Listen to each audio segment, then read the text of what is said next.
Avant de revenir à vous, Serge Simon, pourquoi cette stigmatisation de la France? Parce que on évoque la France, elle est derrière les coups d'État, elle a fait ci, elle a fait ça. Bon, je ne veux pas m'ériger en défenseur de la France, mais est-ce que depuis lors, on a interrogé le comportement, l'attitude, la prise de position de la CEMAC et de l'Union africaine?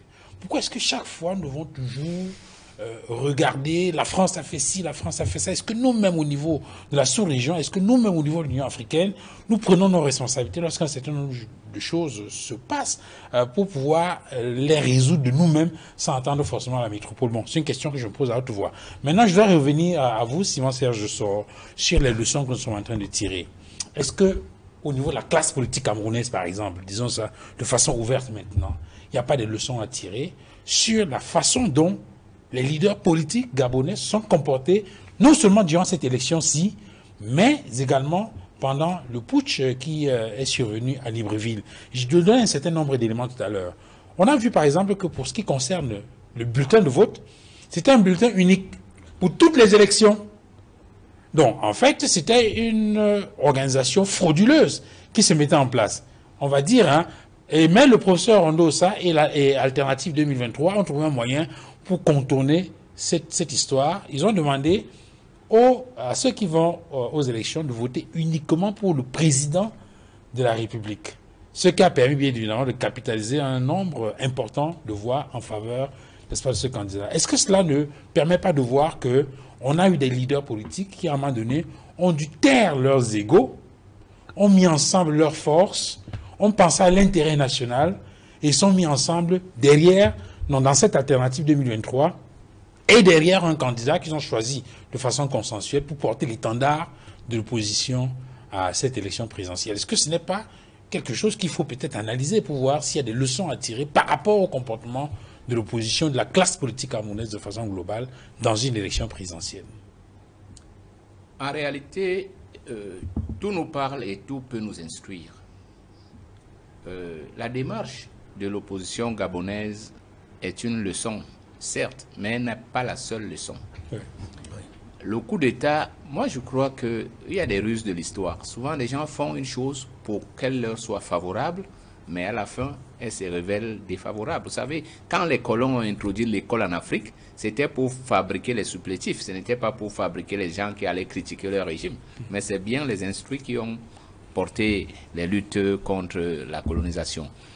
Premièrement, il y a eu, j'ai salué tout à l'heure certains cadres fonctionnaires qui osaient faire leur travail. Ces ministres, ces anciens caciques qui ont compris que le Gabon allait vers l'impasse et que malgré le système frauduleux des élections, on peut essayer quelque chose, ont joué leur partition. Ils pouvaient perdre, mais au moins il faut oser. Je pense même que ce serait un bon slogan pour les prochaines élections. Oser. Je dis aux jeunes Camerounais, osez. Le maire qui est votre maire là, qui vous nargue, est-ce qu'il est... En politique, il n'y a pas de diplôme. Il faut oser. C'est ça que ça nous apprend. Et il faut qu'on intègre ça dans l'esprit des Camerounais. Que la politique est un métier noble. C'est le seul métier où on est égaux. Il n'y a pas un diplôme pour être président de la République. Vous savez, comme M. Ofeu et son ami qu'il évoque là, ils ont créé une bulle. Il est comme Ali Bongo. Mais bon, s'il est candidat, beaucoup de Camerounais, y compris nous-mêmes, on pourrait le suivre. S'il est vraiment objectivement candidat, vous voyez. Donc, c'est la première leçon. Mais moi, au-delà de ces leçons, c'est le coup d'État même qui nous donne les leçons. La première, c'est que nous, en Afrique, nous devons parachever notre lutte de libération nationale. Ce que nous appelons à l'UPC le contentieux historique. Et vous avez bien fait de poser votre question à haute voix. Si vous dressez un chien à manger les poulets du voisin, si on arrête le chien, on doit condamner le chien ou bien celui qui l'a dressé. C'est ça le problème. Les gouvernants que nous avons là, vous savez, le professeur Ondo Sala, j'ai lu son discours qu'il avait fait pour décrier cette nomenclature mystico-religieuse qui a embrigadé toute l'élite africaine. Il parlait et il a démonté leur échec. La Rose-Croix, les francs-maçons, et toutes ces écoles qui enseignent des hérésies à nos enfants et qui leur font croire qu'il y a du pouvoir derrière, alors qu'il n'y a rien. Et bon, il est rentré un peu dans l'égyptologie pour leur démontrer comment ils étaient contradictoires. Et quand il partait parlait à la société civile, il leur a démontré qu'ils font fausse route. Et les élections viennent de le montrer. Donc, je profite pour dire que L'élection au Gabon vient de nous parler. Pour tous nos frères et sœurs qui sont dans ces ordres mystiques où on les embrigade alors qu'il y a des choses meilleures dans leur culture, dans leur village, eh bien, vous perdez votre temps. Vous perdez votre temps, redevenez africain, ayez la force d'être vous-même. Voilà la première leçon. La deuxième leçon, c'est d'essayer de construire nous-mêmes une nouvelle architecture politique. Les systèmes qu'on a là sont des faux systèmes. Vraiment, il faut les parachever. Je suis souvent désolé et je suis content que quelqu'un comme Rifo soit là. Si vous êtes militant d'un parti, construisez le parti, cessez d'attendre les instructions. Vous savez, nous avons des acteurs politiques qui refusent d'assumer leur rôle d'être homme politique.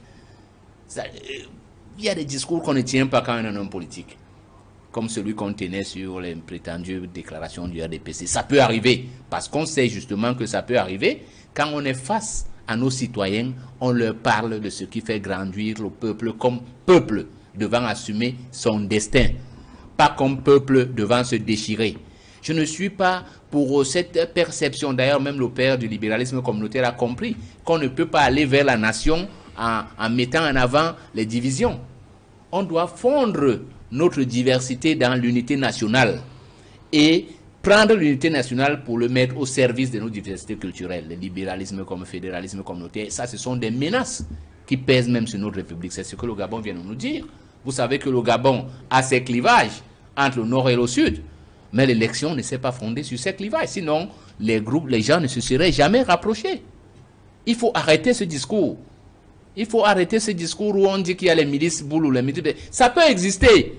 Mais on sait très bien, nous on a grandi dans les quartiers où ces communautés se côtoyaient, souvent il y avait des bagarres, mais après on était frères. Il faut arrêter ces discours, ce sont des conséquences très très légères, c'est des écumes de vagues, ça n'a pas d'impact. La troisième grande leçon, quand j'ai salué les militants de l'UPC maintenant, malgré l'adversité, c'est que quel que soit le manège de ceux qui veulent conserver le pouvoir, il peut arriver des choses que vous n'avez pas prévues. Donc la bonne garantie, c'est que nous tous nous abritions derrière des institutions républicaines fortes. Parce que je vais vous citer quelques noms et vous allez voir. Jerry Rawlings, Amani Toumani Touré, Robert Gay, Thomas Sankara et Blaise Compaoré. Vous voyez des destins où des gens ont souvent dit qu'ils venaient changer des choses. Si vous voyez leur trajectoire après, c'est très complexe. À part quelques réussites comme les Jerry Rawlings. Mais vous voyez comment il est sorti quand il a fini. Il avait compris, Jerry Rawlings pouvait continuer à être président. Il pouvait continuer. Mais il avait compris que vous pouvez être celui qui monte la lune, vous n'êtes pas celui qui doit construire la fusée qui va amener les gens là-bas. Il faut le comprendre. Il faut le comprendre. Et moi, je continue à croire, même si je ne soutiens pas le système qui gouverne le Cameroun, je crois que Biya ne va pas se tromper jusqu'à la fin de sa vie. Il avait dit dans un discours, que dans la démocratie, il n'y a pas place pour les successions dynastiques. Et j'y crois malgré ceux qui pensent qu'il est du droit de tout le monde d'être candidat. Je crois qu'il ferait l'effort pour que ça n'arrive pas, même si la construction qu'on fait autour de lui serait que ce soit ainsi. Je crois à une autre chose. Mais si vous faites allusion au discours à l'interview qu'il a donné à France 24 en fin 2007, il parlait du Dauphinat plutôt. Hein. Dauphinat, oui, dans les deux sens. Parce qu'on lui prêtait, c'est pas récent. Si vous regardez la trajectoire de ce que j'appelle l'objet politique non identifié, vous allez comprendre que les gens ont commencé à bousculer dans ce sens depuis. Ce qui n'est pas... Moi, je ne sais même pas pourquoi les gens en font une fixation. Je dis, l'une des grandes leçons, c'est qu'il faut qu'on revienne à nous-mêmes et qu'on construise la République. Parce que lorsqu'on construit un système de privilèges où certains s'en mettent plein les pots jusqu'à crever, pendant que d'autres n'ont même pas le minimum, on prépare la guerre civile. Ça, il ne faut pas... Le schéma est unanime pour tout le monde. Partout où ça s'est passé comme ça a fini par une guerre. Messieurs,